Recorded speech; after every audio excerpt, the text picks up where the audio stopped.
140 ans. 140 ans déjà.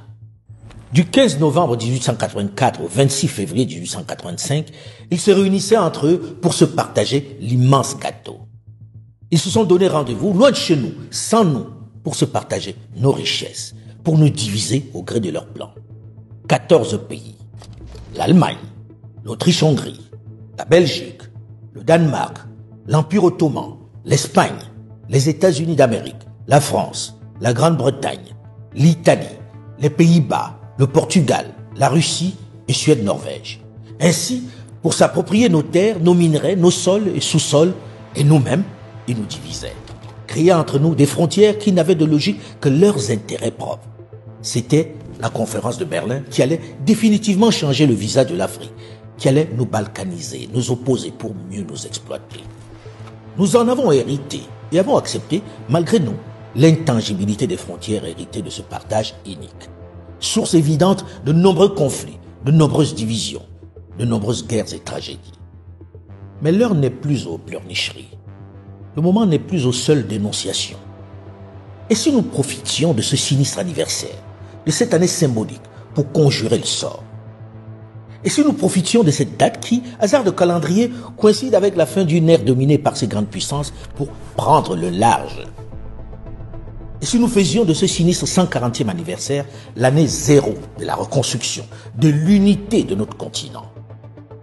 Et si nous en faisions une opportunité pour repenser et transformer notre continent en profondeur, selon nos réalités et notre environnement?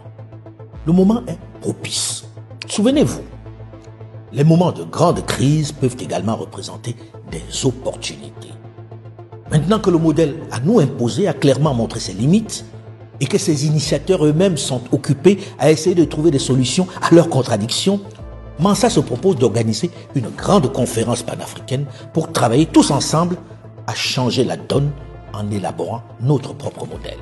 Celui qui nous convient, celui qui prend en compte nos particularismes, notre identité, nos liens séculaires, nos valeurs, nos richesses, notre immense marché. Mansa se propose de vous convier tous à cette réflexion, à cette transformation concrète de l'Afrique. Nous avons certes beaucoup souffert, nous avons également beaucoup pleuré. Pensons à léguer quelque chose de concret, de viable, de puissant, d'hégémonique à notre jeunesse. Et ce patrimoine, cet héritage, plus positif, plus riche, plus inspirant, nous devons le construire et le mettre en œuvre maintenant, afin que les générations futures ne se souviennent plus, n'aient plus ce macabre rendez-vous de la conférence de Berlin comme référence, mais qu'ils aient en mémoire celle de Lomé comme le commencement de la transformation que nous appelons tous de nos voeux. En juin 2025, Mansa vous convie, jeunes, moins jeunes, étudiants, lycéens, scientifiques, artistes, professeurs, financiers, agriculteurs, entrepreneurs, miniers, légitimité traditionnelle à Lomé pour le plus grand rassemblement de réflexion sur la transformation de l'Afrique. Rendez-vous sur nos plateformes pour plus d'informations. Rejoignez-nous à Mansa afin qu'ensemble, nous travaillions à repenser, à transformer l'Afrique et inspirer le monde.